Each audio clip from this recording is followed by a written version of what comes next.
श्रीराम समर्थ. श्रीमद दासबोध. नवविधा भक्ती नाम. दशक 4. समास 8. सख्य भक्ती.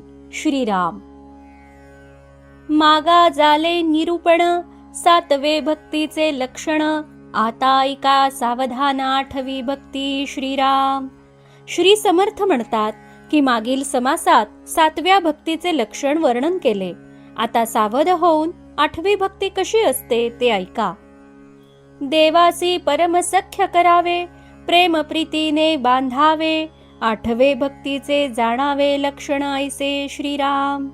देवाशी परमसख्य करावे, त्याला प्रेमाने बांधून ठेवावे, हे 8व्या भक्तीचे लक्षण आहे. देवास जयाची अत्यंत प्रीती, आपण वर्तावे तेणे रीती. येणे करिता भगवंती सख्य घडे नेमस्त. श्रीराम.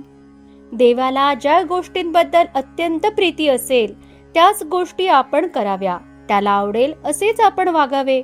असे केल्याने निश्चितपणे भगवंताशी सख्य घडते. भक्ती भाव आणि भजन, निरूपण आणि कथा कीर्तन. प्रेमळ भक्तांचे गायन आवडे देवा. श्रीराम.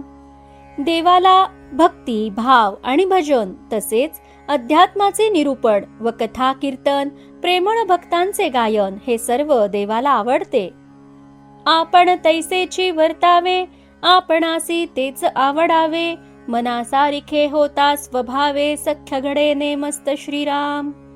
देवाला आवडेल असेच आपण वागावे, त्याला जे आवडते तेच आपल्यालाही आवडावे. असे आपण त्याच्या मनासारखे वागू लागलो म्हणजे साहजिकच निश्चितपणे सख्य होते. देवाच्या सख्यत्वा कारणे आपले सौख्य सोडून देणे. अनन्य भावे जीवे प्राणे, शरीर तेही वेचावे. श्रीराम. देवाचे सख्य घडावे अशी मनापासून तळमळ असेल तर आपल्या सुखाचा विचार आपण सोडून दिला पाहिजे. अनन्य भावाने जीव प्राण एवढेच नव्हे तर हे शरीरही त्याच्या चरणी समर्पण करावे. सांडून आपली संसार वेथा, करीत जावे देवाची चिंता. निरूपण कीर्तन कथा वार्ता देवाच्याची सांगाव्या. श्रीराम. आपल्या प्रपंचाची काळजी करणे सोडून द्यावे व भगवंताचेच चिंतन करावे. देवांच्याच निर्गुण स्वरूपाचे निरूपण करावे. सगुणाच्या कथा वार्ता सांगाव्यात. देवाच्या सख्यत्वासाठी पडाव्या जीवलगांसी तुटी. सर्व अर्पावे सेवटी, प्राण तोही वेचावा. श्रीराम. देवाशी सख्य व्हावे अशी खरीच तळमळ असेल तर वेळ प्रसंगी सर्व सुरुधांचा त्याग करावा लागला तरी त्याची तयारी असायला हवी. भगवंताच्या चरणी सर्वस्व अर्पावे एवढेच नव्हे तर आपला प्राणही त्याच्या चरणी समर्पण करण्याची तयारी असावी. आपुले आवघेची जावे, परी देवासी सख्य रहावे. ऐसी प्रीती जीवे भावे, भगवंती लागावी. श्रीराम. आपले सर्व काही गेले तरी चालेल पण भगवंताशी सख्य मात्र कायम टिकून राहिले पाहिजे. अशी जीवाभावाची प्रीती भगवंताविषयी उत्पन्न होणे आवश्यक आहे. देव म्हणजे आपुला प्राण, प्राणासी न करावे निर्वाण. परमप्रीतीचे लक्षण ते हे ऐसे असे. श्रीराम. देव म्हणजे जणू आपला प्राण, त्याच्या वियोगाची कल्पनाही आपणास सहन होता कामा नये. अशी अत्यंत उत्कट प्रीती त्याच्या ठिकाणी उत्पन्न व्हायला हवी. यालाच परमप्रेम असं म्हणतात. ऐसे परमसख्य धरिता, देवास लागे भक्ताची चिंता. पांडवलाखा चोहरी जळता, विवरद्वारे काढिले. श्रीराम. असे परमसख्य जडले की त्या भक्ताची चिंता भगवंतास लागते.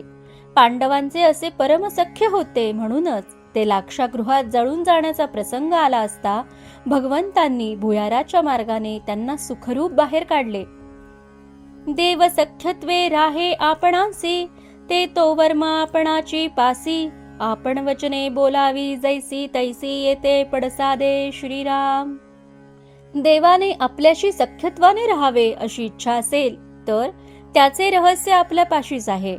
आपण जे शब्द ज्या प्रकारे बोलतो त्याचा प्रतिध्वनी त्याच प्रकारे आपल्याला ऐकू येतो.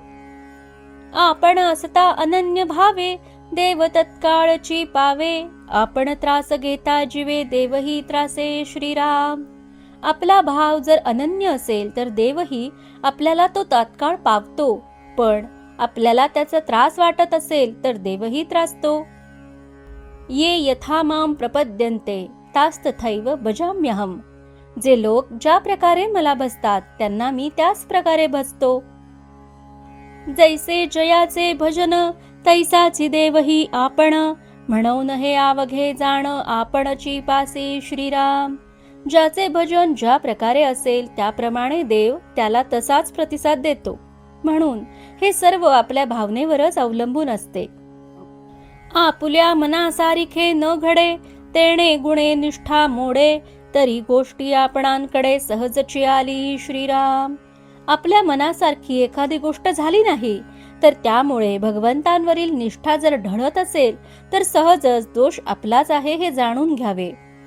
मेघ चातकावरी वोळेना तरी चातक पालटेना. चंद्र वेळेसी उगवेना तरी चकोर अनन्य श्रीराम. एखाद्या वेळी मेघाने कृपा करून वृष्टी केली नाही तरी चातकाचे मन पालटत नाही. चंद्र वेळेवर उगवला नाही तरी चकोराचे त्याच्या ठिकाणी जे अनन्य प्रेम असते ते रतीभरही कमी होत नाही. भगवंतावर आपले असे अनन्य प्रेम असणे आवश्यक आहे. ऐसे असावे सख्यत्व विवेके धरावे सत्व. भगवंतावरील ममत्व सांडूच नये श्रीराम. सख्यत्व असावे तर असे असावे. कुठल्याही प्रसंगी विवेक करून धैर्य धारण करावे. भगवंतांवरील प्रेम कुठल्याही प्रसंगात ढळू देऊ नये. सखा मानाचा भगवंत माता पिता गणगोत. विद्या लक्ष्मी धनवित्त सकळ परमात्मा श्रीराम. भगवंतास आपला सखा मानावा. एवढेच नव्हे तर आपले माता पिता आप्तस्वकीय विद्या लक्ष्मी धन वित्त इत्यादी सर्व काही भगवंतच आहे अशी दृढ भावना असावी. देवा वेगळे कोणी नाही ऐसे बोलती सर्वही. परंतु त्यांची निष्ठा नाही तैसीच नसे श्रीराम. सर्व लोक तोंडाने बोलताना म्हणतात की देवाशिवाय माझे कोणीच नाही, परंतु त्यांची तशी दृढ निष्ठा मात्र नसते. म्हणून ऐसे न करावे. सख्य तरी खरेची करावे. अंतरी सुदृढ धरावे परमेश्वरासी श्रीराम. म्हणून आपण मात्र तसे करू नये. देवांशी सख्य करावयाचे ते अंतःकरणापासून करावे. आपण आपल्या अंतःकरणात भगवंताला अगदी दृढपणे धरून ठेवावे. आपुलिया मनोगता कारणे देवावरी क्रोधास येणे. ऐसी नव्हेत की लक्षणे सख्य भक्तीची श्रीराम. जरा आपल्या मनासारखे काही घडले नाही तर देवावर क्रोध करायचा हे काही सख्य भक्तीचे लक्षण नाही. देवाचे जे मनोगत तेची आपुले उचित. इच्छेसाठी भगवंत अंतरू नये श्रीराम. देवाच्या इच्छेने जे जे घडते ते आपल्या हिताच्या दृष्टीने अगदी योग्यच असते अशी दृढ निष्ठा असावी. आपली इच्छा पूर्ण झाली नाही या क्षुल्लक कारणावरून देवावरील प्रेमात अंतर पडू देऊ नये. देवाचे इच्छेने वर्तावे. देव करील ते मानावे. मग सहजची स्वभावे कृपाळू देव श्रीराम. देवाच्या इच्छेप्रमाणे वागावे. देव जे जे करेल ते मनपूर्वक समाधानाने मान्य करावे. असे केले असता देव सहजच कृपाळू स्वभावाचा असल्याने प्रसन्न होऊन कृपेचा वर्षाव करतो. पाहता देवाचे कृपेसी मातेची कृपा कायेसी. मातावधी बाळकासी विपत्ती काळी श्रीराम. देवाची कृपा पाहता मातेची कृपा अगदी क्षुल्लक आहे. संकट काळ आला असता आई स्वार्थासाठी स्वतःच्या बालकाचाही वध करते. देवे भक्त कोण वधिला कधी देखिला ना ऐकला. शरणागतास देव झाला वज्रपंजरू श्रीराम. पण देवाने कुठल्या भक्ताचा कधी वध केला आहे असे कधी ऐकण्यात किंवा पाहण्यातही नाही. उलट शरण आलेल्या भक्तांचे रक्षण करण्यासाठी देव वज्राच्या पिंजऱ्यासारखा बनतो. देव भक्तांचा कैवारी. देव पतितांची तारी. देव होये सहाकारी अनाथांचा श्रीराम. देव हा भक्तांचा कैवारी आहे. तो पतितांचा उद्धार करतो. दीन दुबळ्यांना अनाथांना तो सहाय्य करतो. देव अनाथांचा कैपक्षी. नाना संकटांपासून रक्षी. धाविन्नला अंतरसाक्षी गजेंद्रा कारणे श्रीराम. देव अनाथांचा कैवारी असून त्यांचे नाना संकटातून रक्षण करतो. तो अंतरसाक्षी असल्याने हृदयातील भाव तत्काळ जाणतो. म्हणूनच त्याने गजेंद्राचा धावा ऐकून तत्काळ तेथे धाव घेतली व त्याची मुक्तता केली. देव कृपेचा सागरू, देव करुणेचा जळधरू, देवासी भक्तांचा विसरू पडणार नाही. श्रीराम. देव हा कृपेचा सागर आहे, करुणेचा मेघ आहे. त्याला आपल्या भक्तांचा कधीच विसर पडणार नाही. देव प्रीती राखो जाणे, देवासी करावे साजणे, जीव लगे आवघी पिसरुणे कामा न येती. श्रीराम. प्रीतीचे रक्षण कसे करावे हे फक्त देवच जाणतो. म्हणून देवाशीच सख्य करावे. ज्यांना आपण जिवलग समजतो ते सर्व देहाचे संबंधी आप्तस्वकीय स्वार्थी असतात. आपल्या संकटांचे वेळी ते कुणी उपयोगी पडू शकत नाहीत. सख्य देवाचे तुटेना, प्रीती देवाची विटेना, देव कदा पालटेना शरणागतांसी. श्रीराम. एकदा देवाशी सख्य जोडले की ते कधी तुटत नाही, कारण देवाचे प्रेम कमी होत नाही. जे देवास शरण जातात त्यांचा देव कधीही त्याग करत नाही.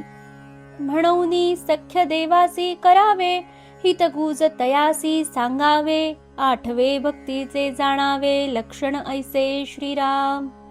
म्हणून सख्य देवाशीच करावे. आपल्या मनातील गुप्त गोष्टी देवांपाशीच सांगाव्यात.